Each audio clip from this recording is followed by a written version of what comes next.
महात्मा बुद्ध एक गांव में प्रवचन सुना रहे थे।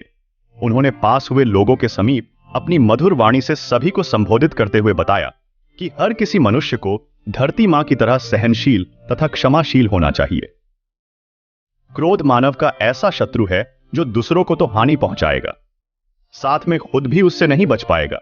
इसलिए क्रोध, ईर्ष्या मानव की सबसे बड़े शत्रु है।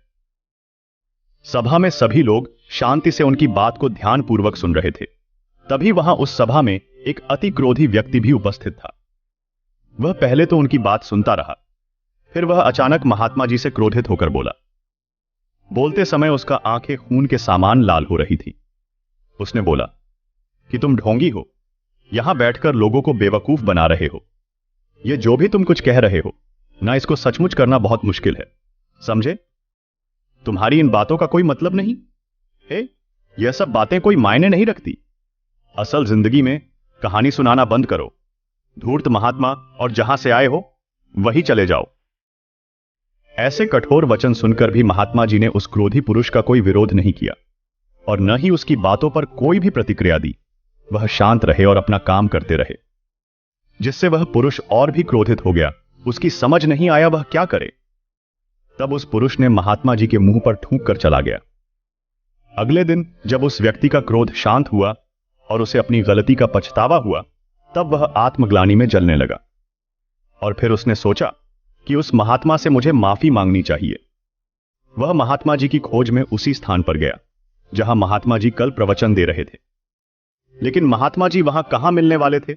वह तो अपने शिष्यों के साथ अन्य किसी गांव की यात्रा पर निकल पड़ी थे। वह पुरुष सब लोगों से महात्मा जी के बारे में पूछता पूछता उस स्थान पर पहुंच गया जहां की महात्मा जी प्रवचन कर रहे थे। तब उस पुरुष को महात्मा जी के शिष्यों ने उसे उनके पास जाने से रोका, लेकिन महात्मा जी ने अपने शिष्यों को आदेश दिया कि आने दे उस पुरुष को। तब वह पुरुष महात्मा जी के चरणों पर गिर गया।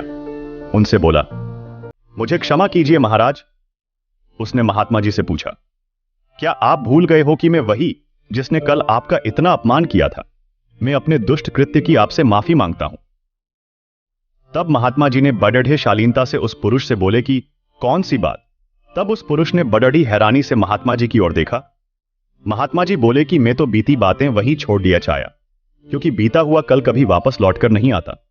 इसलिए बीती हुए बातों की वजह से आज और अपना आने वाला कल नहीं बिगड़ना चाहिए। जो हो गया सो हो गया। तुम्हें अपनी भूल का एहसास हुआ, यही सबसे बड़ी बात है।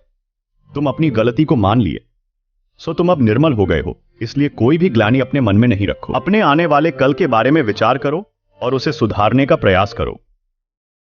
महात्मा जी की बात सुनकर उस पुरुष के मन का भार हल्का हो गया और उसने महात्मा जी के चरणों को पकड़ डाह कर कहा, आज से मैं अपने क्रोध का त्याग करता हूं और धैर्यवान और क्षमाशील होने का प्राण आज से लेता हूं।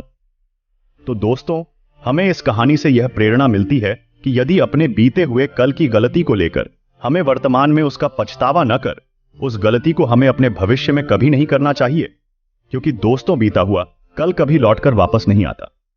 तो अगर आपको महात्मा गौतम बुद्ध की इस कहानी से कुछ सीखने को मिला हो तो अपने दोस्तों के साथ इसे जरूर शेयर करें।